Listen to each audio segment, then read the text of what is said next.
Welcome to Channel 18 News. I'm Jim Rogers. Raylyn Danielle Arney, age 20, and Taliaferro Prince, age 33, were both arrested Monday afternoon on felony charges for endangering a child. The warrants issued for Arney and Prince came as the result of approximately a 2-month-long investigation by Hopkins County Special Units Crime Sergeant Mark Estes and Child Protective Services agents. According to the arrest reports, the investigation found that a 1-year-old child tested positive for methamphetamine. Arney and Prince, who are both from Cooper, had been residing with the child at the Spanish Trail Apartments located at 1531 East Industrial Drive in Silver Springs. Special Crimes Unit officers arrested Arney and Prince at the CPS office located on College Street and transported them to Hopkins County Jail, where they were both placed on $40,000 bond each for abandonment and endangerment of a child with imminent danger. This year, 2016, is the 100th anniversary of the Federal Aid Highway Act that birthed the modern-day highway system in the nation.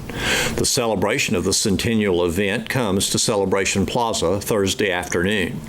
When John Hollis Bankhead, a U.S. Senator from Birmingham, Alabama, and newspaper publisher Asa Roundtree became president and secretary of a nationwide good roads movement, their dream may not have been as broad as the ribbon of interstate highway across the nation today. However, their vision for the brick-paved highways reaching from coast to coast began the movement that has led to the national highway system today.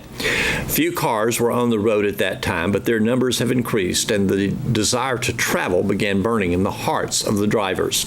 In 1916, Senator Bankhead was instrumental in passing the Federal Aid Highway Act, which in turn caused Senator Bankhead to become known as the father of good roads.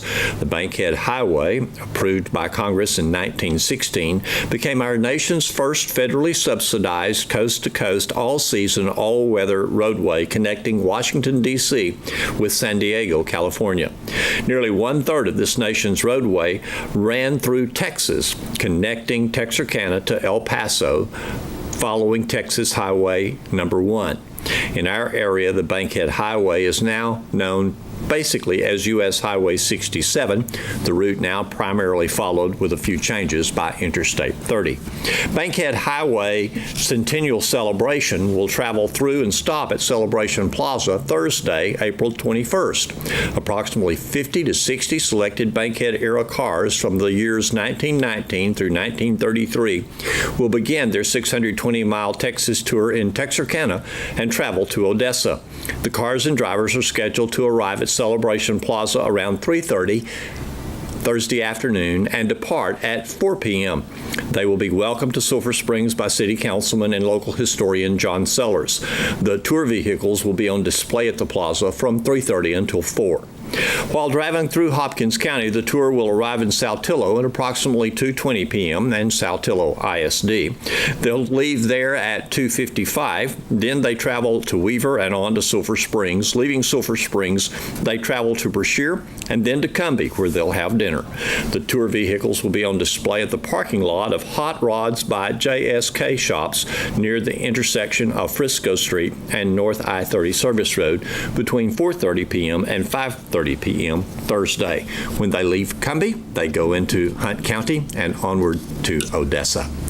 7 Silver Springs High School band members have signed letters of intent to major in music at colleges and universities.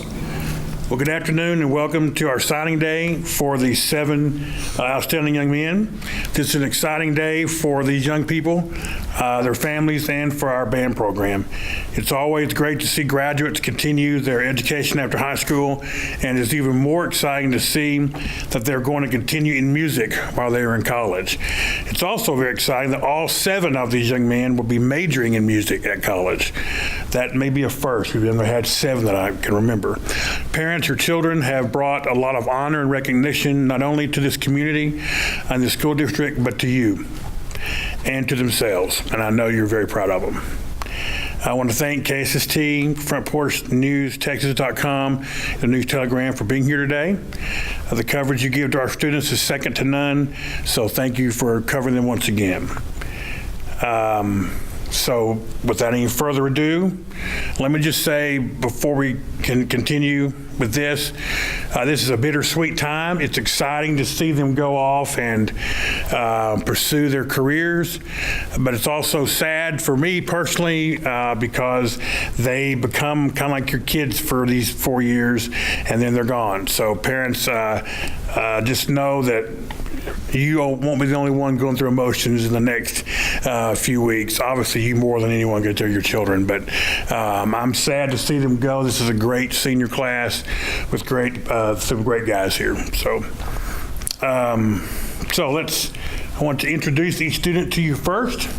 From left to right is Jose Lopez. He's going to Texas A&M Commerce. And then Gillen Boyer, he'll be going to Dallas Baptist University.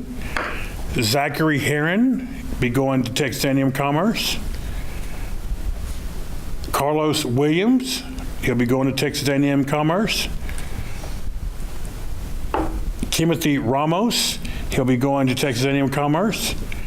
Aaron Randolph, he'll be going to A&M Commerce. And Chris Rodenis, also going to A&M Commerce. So all these young men majoring in music in college, and without any further ado, go ahead and sign that all-important letter of intent. Christopher Rodenis. Why Texas A&M Commerce? The ideal place for music education and learning. Aaron Randolph. And why Texas A&M Commerce? I'd like to pursue my God-given talent to teach others and just to play music and get better at it. So you planning on being a teacher? Mm-hmm. Yes, sir. You are? Timothy Ramos. Why A&M Commerce? Because it's a good school, it has a good music program, and it's close to home. You are? Carlos Williams. Why A&M Commerce? I believe that is a great school for music, and it's convenient and close, so I could be close to home. You are? Zachary Heron. Why A&M Commerce? I visited there, and it just feels like home. And you are? I'm Gillen Boyer. And you're the oddball out of this bunch. Why Dallas Baptist University? They've got the degree I'm looking for. I'm doing music business with worship leadership emphasis, so they've got what I need for what I want to do. Very good. And you are? I'm Jose Lopez. Why A&M Commerce? Because I feel like their music program would help me improve upon the musician that I am, and I'd like to be able to teach others. Max Heron. And which one of these is yours? Zachary Heron. And how do you feel about this? I'm very excited. It's a good program, and he's thrilled about going into it. Ready? And who are you? I'm Christy Boyer. And which one's yours? Gillen Boyer. And how do you feel about this? Oh, we're excited. He's ready. Okay. And you are? Lee Ramos. And which one is yours? Timothy Ramos. And how do you feel about this? I think I'm more excited than he is. Yeah. Here's Don with sports. The home game for the Lady Cats softball team against Hallsville, scheduled for Tuesday evening, has been postponed due to soggy conditions at Lady Cat Park. Lady Cats softball coach David Carrillo says he's hoping to play the Lady Bobcats either Wednesday or Thursday in the late afternoon at Texas A&M Commerce. The Lady Cats are 8-4 in district play, and they're in third place. Hallsville is the district's top team, but reportedly they have lost their best pitcher for some time due to a knee injury. Last week, the Sulphur Bluff Bears and the Lady Bears track teams competed at their district track meet at Union Hill. The Bears finished second and the Lady Bears fifth. 14 Bears and all 5 members of the Lady Bears track team qualified for an area meet at Mount Pleasant on Wednesday. For the Lady Bears, Michaela Covington was first in pole vault, second in the 200-meter dash, and second in triple jump.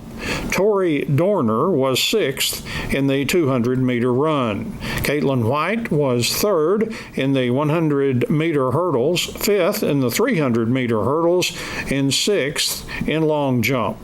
Kirsten Brown was fifth in the 100-meter hurdles. Dorner, White, Covington, and Margaret Ryman were fourth in the 4x100-meter relay, and Dorner, Brown, Covington, and Ryman were third in the 4x200-meter relay. For the Bears, Ricky Davis was fifth in the 200-meter dash and third in pole vault. Thomas Coberly was second in the 400-meter run, was fourth in long jump, and third in triple jump. Turner South was fourth in the 3,200-meter run. Kai Rochelle was second in the 110-meter hurdles and third in the 300-meter hurdles. Ethan Brown was sixth in the 110-meter hurdles, sixth in the 300-meter hurdles, and was also second in pole vault. Joe Forshee was first in shot put and sixth in discus. Jonathan Brown was fifth in discus. Hunter Carpenter was fourth in the pole vault.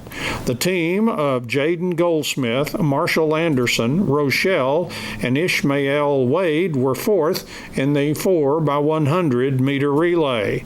And Colin Moore, Davis, Goldsmith, and David Rosas were fourth in the 4x200-meter relay, and Coberly, Moore, Brown, and Davis were fifth in the 4x100-meter relay. Thanks for watching Channel 18 News. Have a great evening.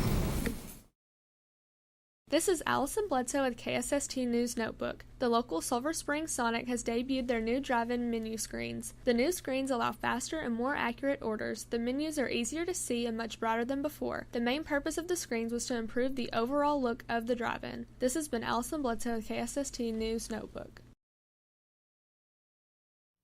This is Stephen Payne with KSST News Notebook.